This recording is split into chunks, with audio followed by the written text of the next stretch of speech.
where the ebusia for ye chechi a obi bia enimbere ye da mo ase mo aye video mo share video no ko tin oba de nka mo on to yire nsuo engu ye fansen mo aba so na mo aba enfifiri eye fonfon e do bia ase afi so wa ba page no so pachaw na wa share video na mami na wa share video na chine wuri so eye video no so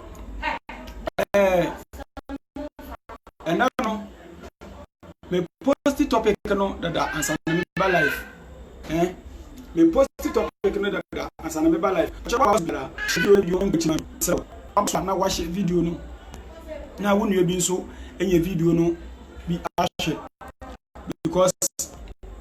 and baby cause o manu a sabi yankasa anfa net no man say injiri man ba yen a yenim na yanka no omba bebe didi atem afra sabi mpredesa omo wi sa asem no nti asem yen na yebetumi akasa afa wono yebekasa injiri man ba omo na yedi dwumadi bi a bedi bewa oman no nti omo nso ahwe ekwan yam no na omo afokwan no nso na omo aye bibi eda aboa oman no mesramu wa ba su biara na wa share video e kan post topic kene daga ya papa owusu bempa onjai sabe entro na odifa na nado ene MPP no for samu mo hwe video no pacha samu baka video bi epia wonten video no mu no owusu bempa wona sorry dem na sorry dem no o ka se na nado the ambulance acheche Ghana for free me pacha na nado acheche ambulance free me pacha esi wo oman ba mu oman ban na nado cheche ambulance wo mu free me pa macha ya ka se ade bi e free a pacha enye free say na nado wetu botom eyi sika eda akoto ambulance na oda ba cheche oman so the wusu bempa gina na so dem wo a o ka say na nado acheche ambulance ama Ghana for free me pacha on cheche ambulance bi ama Ghana for free na mbo ambulance no me pacha eyo oman ni sika enye sika ketwa eyo oman ni sika enye sika ketwa ana omodo koto sa ambulance no de bre oman no sa me kasa me bobo ambulance no ba ko price me bobo ba ko price a kire wo yem be hyew but video no manya time na yakum na mabobo car ba ko bi abo mabobo ni na ada kire mo wo video yi mu mama mu sasa be predesan ye mpanifo no ebi empe oman ni yie kura omo ndwen oman no ho kwa mo so me win election ana omo dwen ho ya mama wudi hu ni san say yati oman yi mu oman ye yati mu pacha obi anim say hospital no mu hia ambulance hospital ena ye park ambulance hospital ena ye de ambulance edwuma eba na sen ana Ghana ya tam sika sika puduo sa na yakoto ambulance aba ya da ambulance na aba yan kwache ambulance na ma hospital by hospital na ye che ambulance no one ambulance one constituency bisa one question we are Ghanaian just be honest to yourself for politics to nchen so we MPP ni so we NDC ni ambulance you use the hospital adentina omanpain akra ambulance na ambulance na bedu so obacha ambulance no obacha ambulance no one ambulance one constituency na onche ambulance no one ambulance one hospital na tell we say bibi ewo mutirim ya fa no nchen afei me ba tell ade bi ewo ambulance ne chano Ghana ye wo hospitals ambulance no the ambulance ya fa say na nado etoye no 307 307 ambulance na nado ambulances na nado auto ambulance no ambulance ba ku biara hwanebo ambulance ba ku biara e cost $133,000 ambulance ba ku $133,000 wo convert e de Ghana schema 740,000 740,810 Ghana cedis 740,810 Ghana cedis. Whether converted into old currency nasha sesika we sika ketwa yato ambulance mako 307 multiply 307 by $133 and also come on $40 million $40,831,000 ambulance mako if I say 307 a year $40,831,000 me pacho and yes and what the bargain is come $1,831 what the bargain is come a 220,670 I repeat 227,428,670 million Ghana cedis 227,428,670 million Ghana cedis. Me pacho ya tam sika we e da to ambulance e da bo man ni mu ya nkasa wan yade ya nkasa ko fodan yade wa yade wa dwen your health situations said accident si baby a ekwan a yebafo so a yede ka abedu wantem na yakofa ayelefo na akọ hospital mema na credit e wo ho wa yade wa dwen oman no na wu se obi se akwanhia bisi anaso obi awo kan obi ana obi pra pofiri ya ba ya ntam ya midi nimpa no akọ hospital ntam na ye save impa life enu nti ana wakoto sa ambulance no e da oman no mu why are there na problem kakra e wo no na me ba aba address no ni na say video we me just because owusu bempa ekogina na so dem sabi mpene dia sa wakwaka say Akufo-Addo acheche ambulance ama Ghana for free me pa Akufo-Addo is the president of Ghana president in oya no pacha say ye just got to say every month o man peni na katie ni a me pacha enye Ghana for no dis kana cha no mbom ejuma na oya no ehun akatua na oji he is the president of Ghana so it is some pay into we the pay no say ya the Ghana for etua Akufo-Addo 100 million and 150 million emanta pacha ejuma na oya ni nti ana ye de sa sika na ye de tia naka nti so sika ya Ghana for ama Akufo-Addo sika free say ya Akufo-Addo sika na say na ejuma na oya nti na ye de sika na man na say enye free a adenti na sa Akufo-Addo tam oman ni sika no de koto ambulance de bro man na owusu bebe jina na so dem aka say kwato ambulance ama Ghana for free me pacha sa asam no mesra mu munjai sa asam ne kan anya politics na ye munjai sa asam ne kan e oman ni sika na de toy afa me mention another problem ambulance ne bedu Ghana ya che ambulance na ambulance hospital dey use ambulance adenti dey yencha ambulance na hospital na ya che ambulance no one ambulance one constituency me ba chira problem she hospitals e wo Ghana hospitals e wo Ghana hospitals e wo Ghana ha ina ya recording into Ministry of Health they are recording into Ministry of Health fancy 284 hospitals me ba boni na enie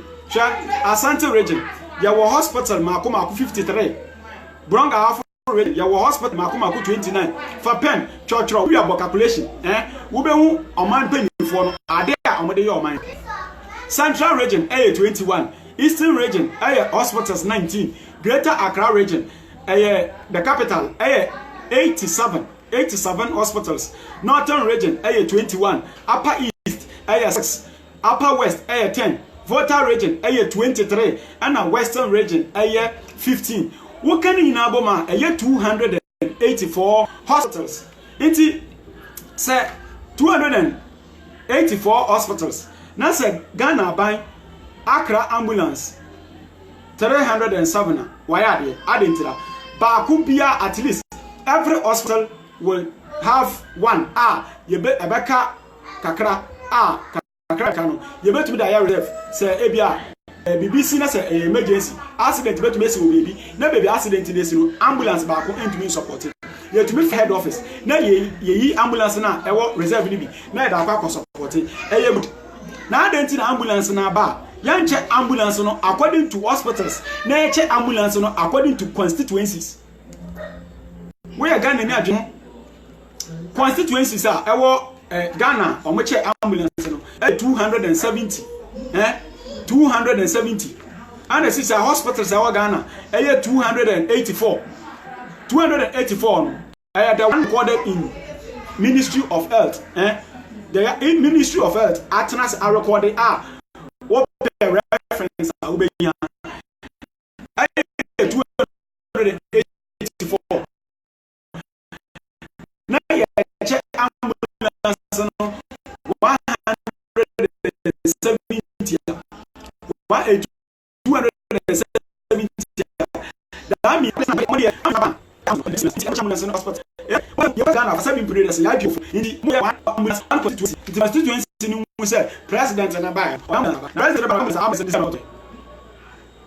president no waba not the ambulance aba where you are there as a Ghana for your jubilee. Sometimes we Ghanaian citizens we are the cause of our problems. Ambulance never enough because it corresponds to 84,000 people to one 84,000 people is to one ambulance, one constituency, one ambulance. One ambulance is 84,000 people. How can one ambulance serve 84,000 people? Now ambulance abanamu jubility. Now the am here kase any odododo constituency. I want matana I want to be voting. Martina odododo constituency for more than 12 years. Martina for more than 12 years. I want to meto aba na yato na nimpa dodo egu odododo constituency. Kon come for sala danger da gomba for any fancy man principal basal for ina guo sa area no abobrachi matwo sa area no nimpa guo enye ni paketwa na Abraham ambulance ba kwa mani agi mu jubilate say President Abraham ambulance ba kwa me pa cha yankasa wanya ade waya it is less than enough. It is less than enough. Ambulance ba kwa pe serving nimpa ya fancy nimpa 84,000. How plus wait mfaso ben pa na ade we aya ade a say the whole na obi ani gi say nti we sa we ni gi was ade yi one what the president do for you again sa president ato ambulance ba kwa breo na say ni po ambulance akon pa cha what will you do again oba ya so much before na omo say sabi previous omo bo man na abro wa kwata ambulance ba kwada ambulance ba kwa na Ghana for ni ambulance no problem I want to say ambulance no hospitals no munya ambulance inti ambulance the ambulance should be shared one hospital one ambulance not one constituency one ambulance and nan chan afei Ghana for Islam che ya wanya medu o ayewu sometimes no yan no yati o man ni mu nti nsem bi o ya kan aya na sabin previous ene de ment na yetu no aya na yesuro kakra yati o man mu Ghana na ewo ya nkofo be mo ni o man ni mu to mo kasa esen so mu ni o man ni mu nti o mo fa nyansa ene adwen ento kasa no mo kan no yan yati o man ni mu ya o man ni ya pa man no kwaso nti sometimes ye bie ya no akasa ya de ni die e ma de ni die sa no ansa ya kasa ya sramu afei hwe Ghana for Samobakaya we MPP for me de jejemo Mobakaya time Mahama waso Mahama efa Ghana sika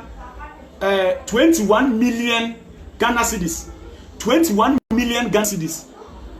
na anka or the importe inkunja ayabatena so ewo parliament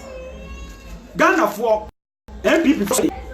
8 years ade na Mahama pese oye no sa ade ntira ya wa carpenter for bebre wa ha carpenter for no omonsa no adwuma fa kura chen de China for no be ya ba no ade ntira yemfa sa sika no emfa ma Ghana for no mun fa ye adwuma omun ye adwuma no wa Ghana ha na che se emboa citizens no you people are voice enough to say things and then edumo so $21 million you were complaining matam sika $40,831,000. $40,831,000. And I call Obikroma import car. Wabra can ye do Ghana. Safakan tanker or ya can do Ghana. Why aeroplane car? Aeroplane car. Make a question aeroplane car no with your picture. I'm at the Facebook. Who can you clap? Sasikana, sa $801,000 no. Mube to match mutre, and a two cars no, obet sa ambulance no. Someone ask away, Edema, your fans a cantanka, and come win him the number of people as Sasika Weber bomb woman. Anka, Sasano, no. Ewo efa abso kan no moto bi okumas magazine na sika ya kwama fo boto no man ni mu yede man chem sika na kotu ego bi man so man sika we $40 million and yes sika ketwa wo de this wase asam no man chem sika we e da ko bi man so abrofo sa no sisa to no na Pepper, you cocoa, and your press on one. You cocoa, you put your backside and press on moton. Sure. I know, yet they are they ever to me, I know, yeah. So mind the bay, so mind the bassay, yet they are familiar. No cry, when you're back. Eh? No cry, I don't care. So about catch up to me NDC and I'm a PPP, me patch out, and then they are men found. Open catch up to me NDC. Men found that simple truth must be told.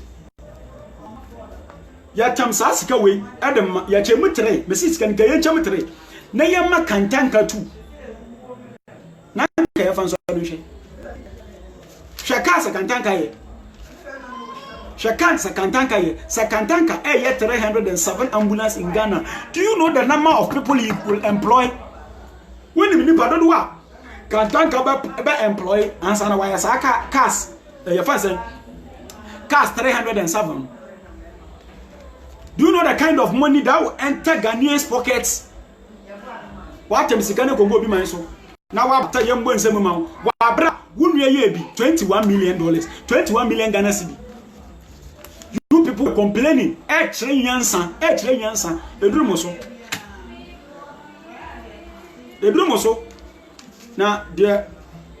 ja make mame sha ya fan san ya popo ohusu bempa mame kan kire o se obi ba president a agi yen Ghana fo ya asana na ba president enya wo na wusi president wo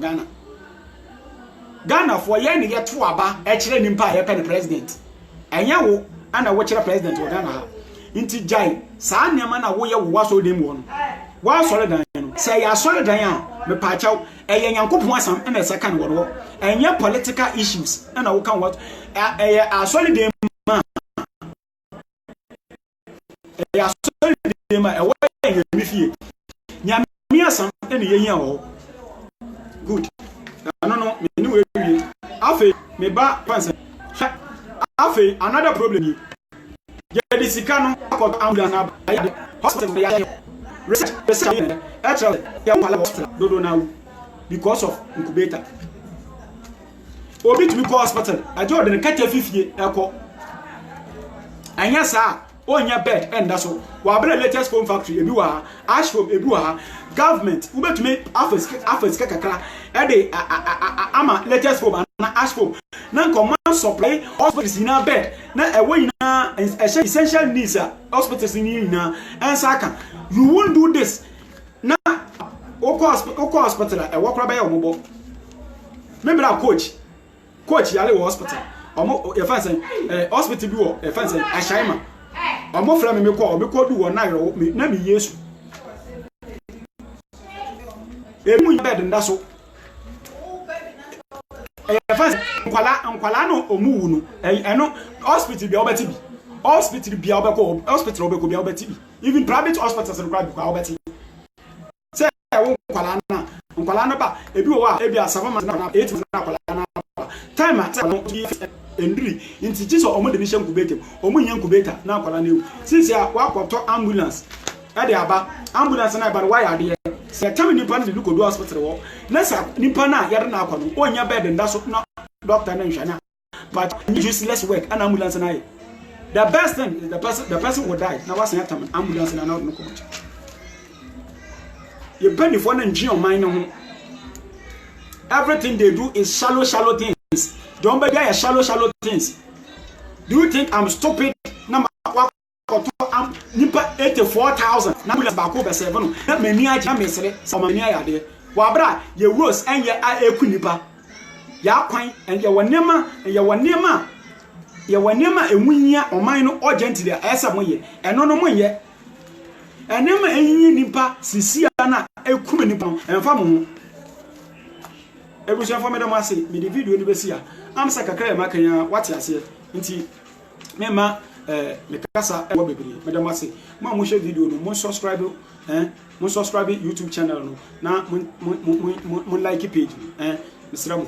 medam ase chio bia share kasema Abraham be mo share common sense family obi bia wise gentle mo share video obi bia ene the friends CSF vampires which you na CSF ladies Patricia what they share special madam bye bye.